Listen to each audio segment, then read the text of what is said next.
Mesdames et messieurs, bonsoir, très ravi de vous retrouver pour cette édition de 20h à la une ce soir. Dakar Demdik déploie une flotte de secours pour les voyageurs avec l'appui de l'armée. Plus de 100 bus ont été mobilisés pour répondre à la forte demande. Le ministre des Transports était sur le terrain pour superviser les opérations. Pour en parler, le directeur général de Dakar Demdik, M. Hassan Bang, il est l'invité de ce 20h. L'effervescence de la Tabaski est... Ils font face à une hausse insupportable des coûts du voyage, surtout dans les gares non homologuées. Une augmentation encore plus considérable même des tarifs. Ils sont passés presque du simple au triple. Ils doivent en tout cas nous aider en venant massivement dans les gares routières qui sont homologuées et éviter les gares sauvages, mais aussi à ne pas accepter certains chantages. Nous comprenons que c'est difficile. Ne pas accepter le chantage, pas facile quand l'envie de retrouver sa famille est irrépressible. Dakar Demdik est venu au secours de voyageurs dans la détresse à la gare des Beaux-Maraîchers. Le directeur de Dakar Demdik ici présent a mobilisé pratiquement toute sa flotte, plus d'une centaine de bus. Et donc il fallait trouver aussi des chauffeurs. Le ministre particulièrement des forces armées nous a en tout cas dépanné avec plusieurs chauffeurs de l'armée et de la gendarmerie. Et que donc là, je pense que les populations sont en train d'être soulagées. Le plus important, c'est que tout le Sénégal sera desservi par Dakar Demdik. C'est une solution conjoncturelle. Aujourd'hui, nous travaillons d'arrache-pied en prélude des États généraux pour trouver des solutions durables. Une solution conjoncturelle qui permet de faire face à cette situation exceptionnelle. À terme, c'est tout le système de transport urbain et interurbain qui doit être revu pour permettre aux voyageurs de se déplacer dans le confort et sans souci. Et pour parler justement de cette actualité, nous recevons sur ce plateau du 20h le directeur général de Dakar Demdik, M. Hassan Bang. Bonsoir, M. Bang. Bonsoir, René. Vous avez été personnellement impliqué sur le terrain aux côtés du ministre des Transports. M. Bang, comment Dakar Demdik a-t-il réussi à mobiliser plus de 100 bus pour venir en aide aux voyageurs en cette période de forte mobilisation, de forte demande? Alors, tout d'abord, permettez-moi de saluer, de magnifier l'engagement de tout le personnel de Dakar Demdik. Quand je dis tout le personnel, c'est les techniciens, les conducteurs receveurs, ainsi que les agents de maîtrise, l'exploitation. Sur cette opération-là, il faut savoir que c'est tout le personnel qui a été mobilisé pour nous permettre de pouvoir donner du répondant. Ce que je voudrais dire, c'est que nous avions déjà lancé une opération Tabaski. Cette opération, on avait poussé sur nos dessertes sur l'interurbain jusqu'à atteindre un taux de 108%. Et ce taux-là a permis quand même à peu près à plus de 4000 voyageurs de pouvoir rejoindre les régions. Et ce sont les 14 régions du Sénégal qu'on a desservies. Les 14 régions du Sénégal, notamment Matam, la région de Matam. Effectivement. Là, c'est sur le cas de Sénégal Demdik. Sur Sénégal Demdik, on a une plateforme de réservation. Et sur cette plateforme-là, toutes les dessertes de toutes les régions sont disponibles. Maintenant, après cette opération Tabaski, la tutelle nous a sollicité pour essayer quand même de venir apporter un ouf de soulagement à ces populations qui étaient en désarroi à la gare des Beaux-Maraîchers. Et c'est à la suite de ça qu'on a pu déployer entre hier et aujourd'hui leurs activités relatives aux préparations de la Tabaski. Donc ils ont su répondre. Je pense que ça colle bien avec le concept de armée-nation. Ils ont répondu à cet appel-là qui était exclusivement destiné aux populations sénégalaises. Mais il faut aussi dire que vous avez un déficit de chauffeurs et de bagagistes également. Oui, ce qui est très paradoxal. Tout le monde l'a constaté. Donc, ce qui est un peu déplorable aussi.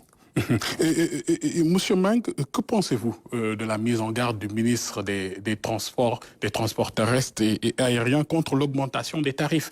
Et pourquoi cette directive n'a-t-elle pas été respectée par certains opérateurs?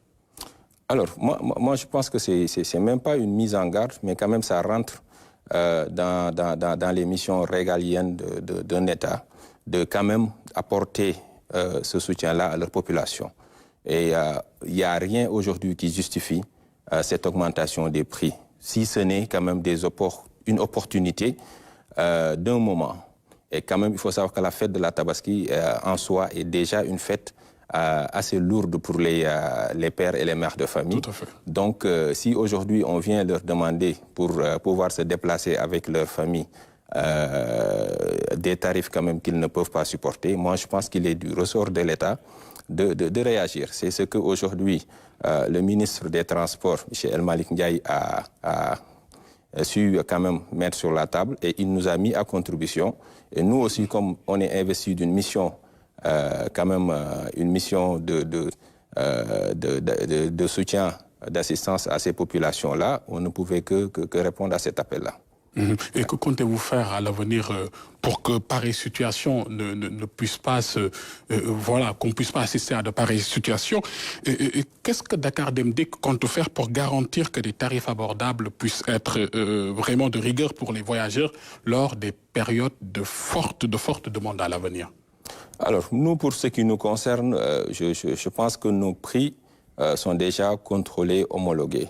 Et ce qui est quand même remarquable et qu'il faut noter, c'est que sur Sénégal Dem Dik, on commence à améliorer la flotte pour mettre à la disposition des passagers des bus avec tout le confort et toute la sécurité requise. Alors, moi, je pense que dans l'avenir, nous, sur ce segment-là, on est en train de travailler pour voir comment est-ce qu'on peut améliorer, renforcer notre desserte sur l'interurbain.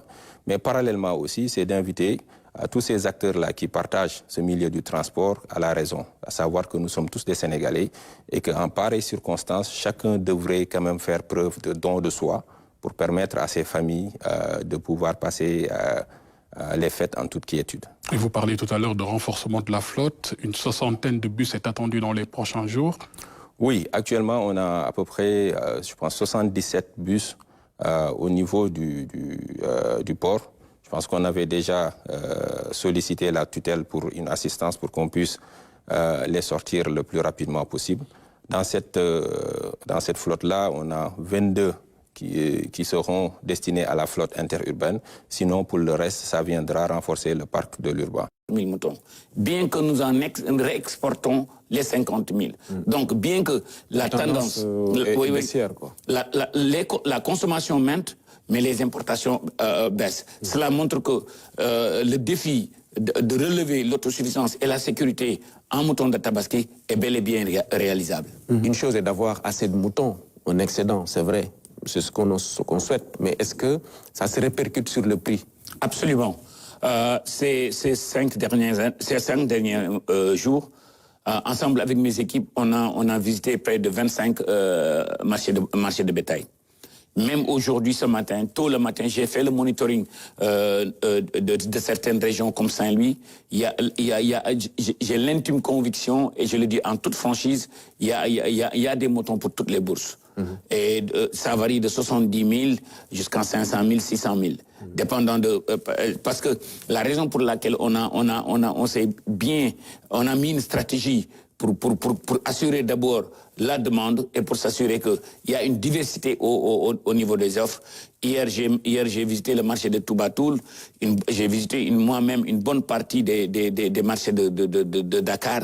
J'ai vu une offre très diversifiée pour toutes les bourses. Et direction Tambacounda, où le business du bois mort et du charbon de bois sont pleins à l'approche de la Tabaski.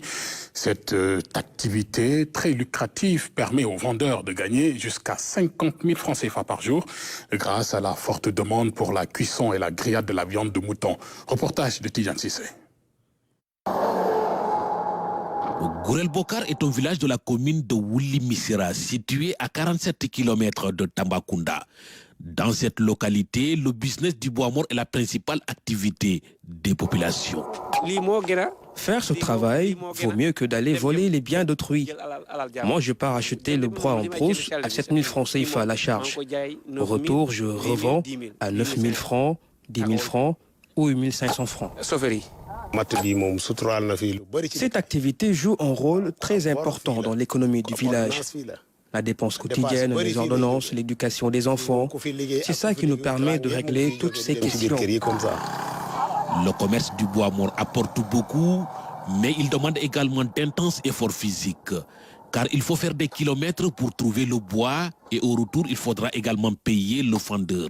Mais à l'approche de la Tabaski, ça vaut le coup. Quand on part en brousse, on coupe le bois mort, on le charge sur le tricycle ou sur une charrette.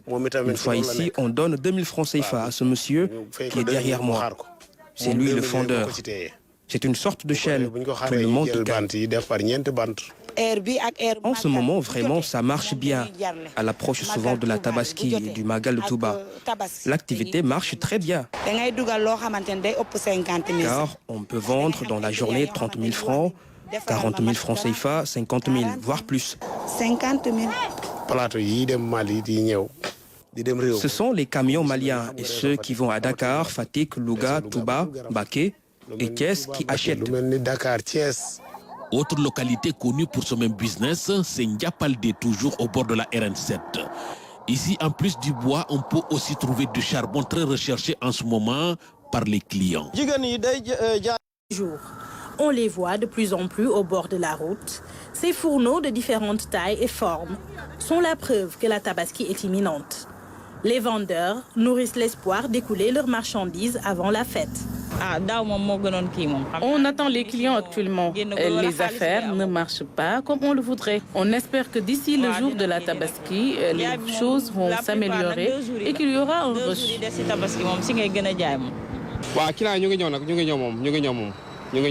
Les clients ne sont pas nombreux comme l'année passée, mais nous ne nous plaignons pas.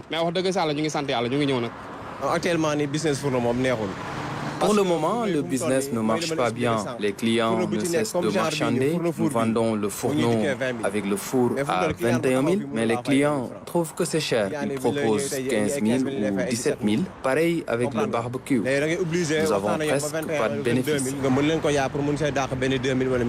Fabriqués avec un matériau de qualité par des artisans chevronnés, ces fourneaux offrent une panoplie de services pour bien griller la viande. Il y a plusieurs types de fourneaux. Il y a des barbecues et des fours. Mais nous ne nous plaignons pas. Nos prix varient entre 30 000 et 35 000. Les grands modèles se vendent entre 70 000 et 80 000. Nous avons besoin d'être soutenus. En tant qu'ouvriers, nous avons besoin de bons outils de travail. Certaines opportunités nous échappent à cause du manque de moyens. Les clients ne se bousculent pas pour l'instant.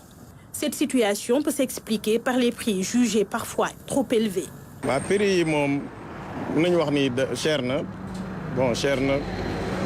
Certes, les prix sont très élevés, mais puisqu'on a besoin de fourneaux, nous allons en acheter selon nos moyens. Il ne sert à rien de vouloir certaines choses qu'on ne peut pas se permettre.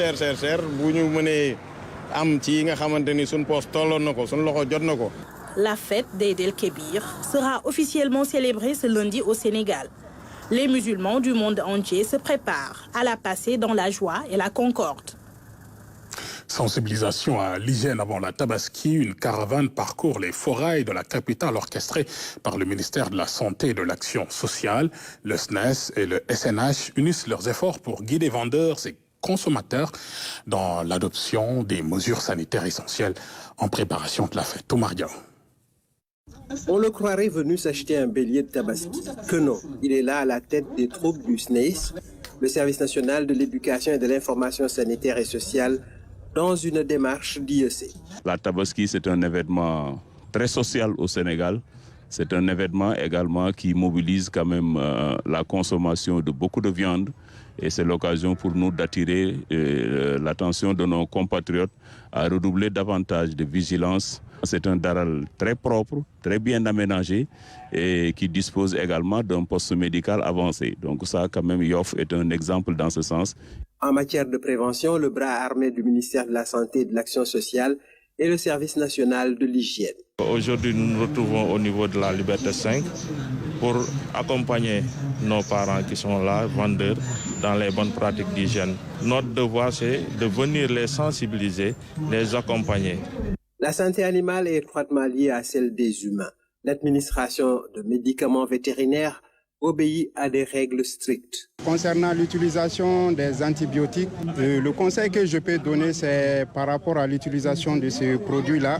Je demande aux éleveurs de respecter surtout le délai d'attente de ce produit, de ne pas administrer des antibiotiques à l'approche de la fête de Tabaski. Ces précautions empêchent le passage des résidus d'antibiotiques de l'animal à l'homme, ce qui peut conduire à la rame résistance aux antimicrobiens. Il y a un problème majeur de santé publique qu'on appelle la rame. Il y a des produits, si on injecte, on demande d'attendre 10 jours ou bien 5 jours. Donc cela est très important. Les agents du SNEIS ont parcouru des kilomètres et visité plusieurs foirailles de la capitale. Et les acheteurs, tout comme les éleveurs, ont salué l'initiative. Tout d'abord, je remercie le ministre de la Santé et ses collaborateurs. Parce que vraiment, en ce temps de la Tabaski, moi je pense que c'est une courte période. Et consacrer son travail aux autres, vous avez tous nos remerciements au niveau du Daral. Le SNEIS n'est pas venu apporter que bonnes paroles et exprimer des vœux pieux. Il a mis à la disposition des acteurs différents produits d'hygiène pour les protéger des germes pathogènes pouvant se transmettre d'homme à homme, de l'animal à l'homme ou l'inverse. Et à l'approche de la Tabaski, les nutritionnistes mettent en garde contre les excès alimentaires. Ils recommandent d'accompagner la viande de glucides, de limiter. Sans de sointer. C'est cette viande-là que nous consommons le lendemain. Mais le jour de la Tabaski, ce n'est pas possible de demander à l'individu de tuer aujourd'hui, d'accrocher jusqu'au lendemain. Donc, les circonstances font que cette viande-là est consommée le jour même. Mais on peut quand même accrocher pour laisser un peu le liquide, le sang sointer. Et maintenant, prendre les dispositions, comme on l'a dit, et ne pas manger cette viande-là, ne pas surcharger de gras. Le mouton est classé viande grasse. Il est surtout conseillé d'éviter l'huile pour la cuire. C'est des graisses lourdes, c'est des graisses saturées. Donc maintenant, pour consommer ça, déjà, nous, on demande à ce qu'on réduise la graisse avant la cuisson. Parce qu'on ne peut pas l'éliminer à 100%. Mais quand même, la graisse qui est visible, on peut agir là-dessus, en diminuant la graisse, parce que la digestion de la graisse, des graisses, elle est lourde. Et c'est pour ça que quand parfois vous avez des problèmes d'intestin fragile, vous pouvez en fin de journée avoir des problèmes. D'éviter peut-être de frire la viande.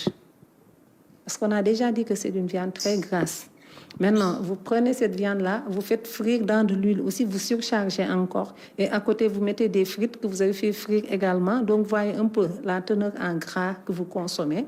Et vu que les gras ne sont pas tellement faciles à digérer, la digestion, elle est lente, elle est lourde. Donc, assez souvent, vous avez un intestin fragile, ça vous attaque et c'est ce qui amène quelques dégâts qu'on constate en fin de journée.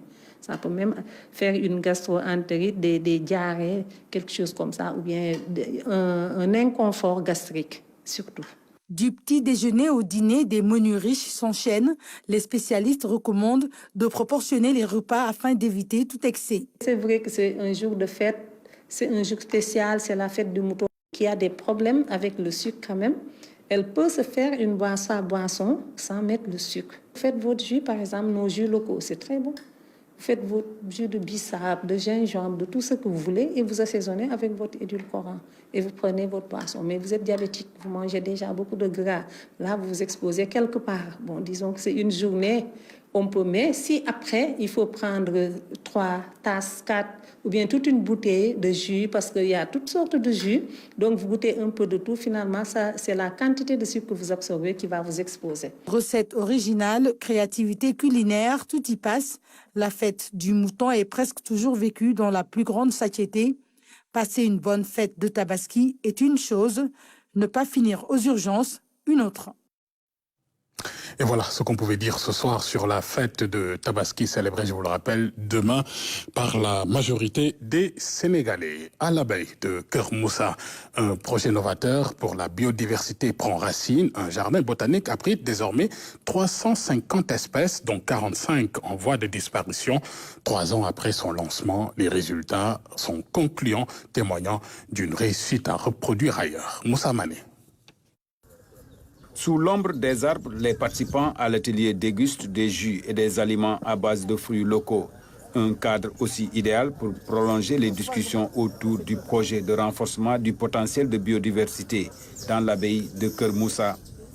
Dans le cadre de ce projet-là, il s'agissait de former des frères, des moines, à la plantation, mais à la régénération, à la protection des plantes qu'ils ont trouvées sur place ou qu'ils ont introduites, qui ont permis aujourd'hui d'avoir un domaine dont l'environnement est plaisant à voir, à découvrir. Tout reboisement nécessite un suivi, une protection, et c'est ce qu'ils font.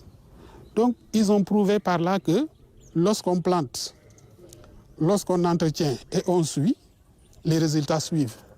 Pour reconquérir cette biodiversité, les moines ont gagné un projet financé par des partenaires basés à Berne, en Suisse, et l'ambassade de Pologne à Dakar. Ensuite, ils ont associé plusieurs compétences pour faire l'inventaire de la diversité biologique dans le domaine. Nous soignons à partir des plantes beaucoup de maladies, diabète, arthrose, beaucoup d'autres maladies en tout cas, hépatite, parce que justement nous sommes en contact avec la nature. Maintenant, pour avoir ces plantes, il faudrait essayer de sauvegarder la biodiversité. Face à l'urbanisation galopante et aux effets néfastes des changements climatiques occasionnant la disparition de certaines espèces végétales, les moines ont créé un jardin botanique. Il y a 300 exploration des frontières. Leurs activités quotidiennes, mais également pour l'administration, pour être plus performante, pour l'État, pour en fait avoir une économie notamment de filières plus performantes. Pour avoir une intelligence artificielle plus responsable, il faut une souveraineté dans le domaine. Pour les panélistes, l'État doit prendre en charge cette problématique au sérieux. On a fait un premier pas avec deux stratégies, donc une stratégie sur les données et une stratégie sur l'intelligence artificielle, mais tous les acteurs sont conscients qu'il faut aller beaucoup plus loin, donc dans l'opérationnalisation de ces stratégies-là. Et il faut un dispositif national qui permette ça. Donc on attend un peu de l'État qui prenne les choses en main. L'intelligence artificielle, un domaine en plein essor, autant en Afrique que dans le monde.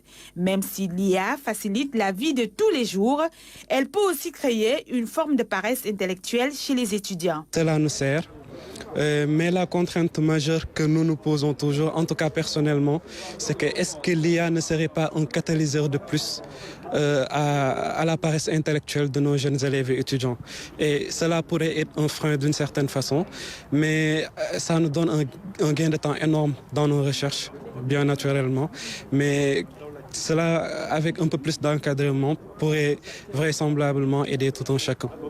C'est donc un impératif de repenser le système éducatif, avec des possibilités d'innovation et des mises à jour des méthodes d'enseignement. Fit Sénégal vers l'emploi des jeunes pour les JOJ Dakar 2026. Diourbel lance une initiative ambitieuse pour former et intégrer des milliers de jeunes dans l'organisation des Jeux Olympiques de la jeunesse. Le ministère de la formation professionnelle et ses partenaires sont mobilisés pour préparer les bénévoles de demain. Luce Bizza. Les Jeux Olympiques de la jeunesse sont un événement international. Une opportunité de trouver un tant soit peu un job à certains jeunes. Des opportunités d'emploi en perspective avec une formation au préalable. Le ministère de la formation professionnelle compte pleinement jouer son rôle d'insertion des jeunes.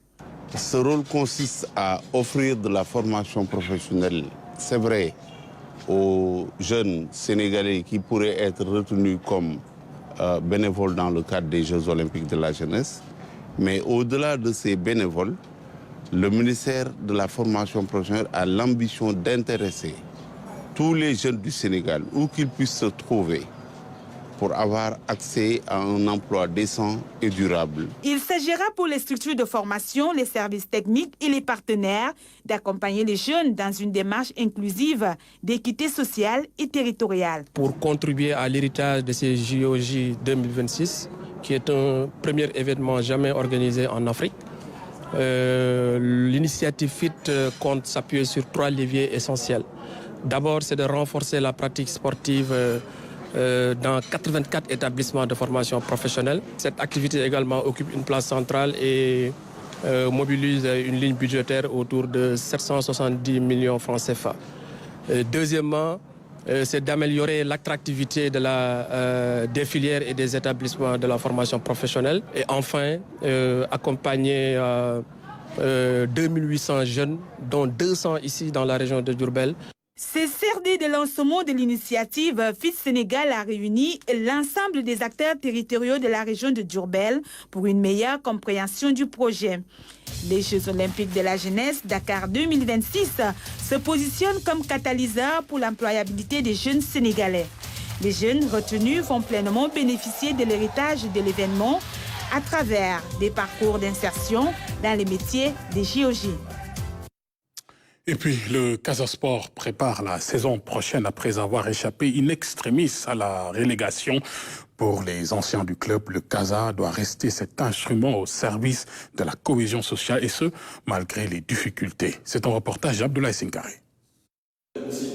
À l'exposition Sikitor Museum qui retrace l'histoire de Ziguinchor où nous l'avons rencontré, l'historien El Hadj Amadou Fall reste catégorique.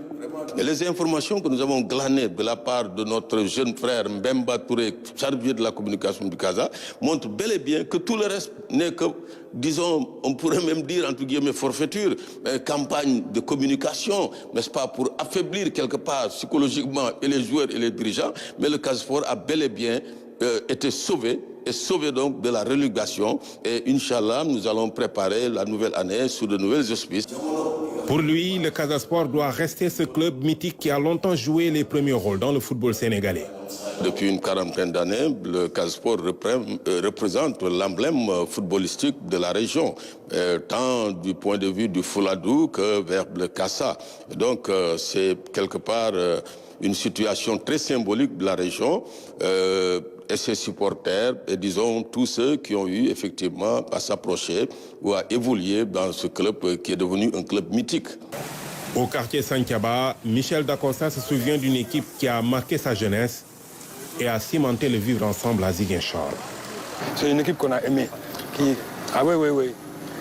On se déplaçait, on allait voir les matchs de football tous les dimanches. C'est que dans le Casa Sport, on ne savait pas qui était musulman, qui était catholique, qui était Ndiago, qui était Djola. Cette équipe de football-là avait fait de sorte que les gens s'aimaient. Quand le Casa Sport jouait avec n'importe quelle équipe, c'était un engouement extraordinaire. On dirait que c'était une fête régionale, quoi. Cet architecte, auteur du plan du siège du club en construction, pense que le Casa Sport n'aurait jamais dû se retrouver dans cette situation. C'est dommage. Parce que moi, je ne suis pas d'accord là-dessus. Quand tu es au sommet, essaie d'y rester le plus longtemps possible, jusqu'à ce que tu aies transmis la chose qui a permis que tu aies été au sommet. Tant que tu ne l'as pas fait, tu n'as pas fait ton travail. Tu n'as pas donné à la jeune génération. El Hadj Amadou Fall a dans un passé récent figuré dans le staff technique du club. Pour lui, rien que les conditions de déplacement durant la saison peuvent diminuer les performances du groupe. J'ai souvent dit, en voyageant avec les joueurs, n'est-ce pas, qu'ils étaient de véritables titans. Au regard des distances que l'équipe traversait, vous imaginez, nous étions la seule équipe à faire, disons, presque 15 fois, n'est-ce pas, des déplacements, mais extrêmement harassants, coûteux du point de vue financier, psychologiquement qui vous abattait. Et donc, vous voyez, mais on a toujours réussi à sortir la tête de l'eau. Mais cette année, maintenant, c'est devenu beaucoup plus grave parce que le Casa Sport ne jouait plus dans son antre mythique, n'est-ce pas, à Ziguinchor, mais c'est...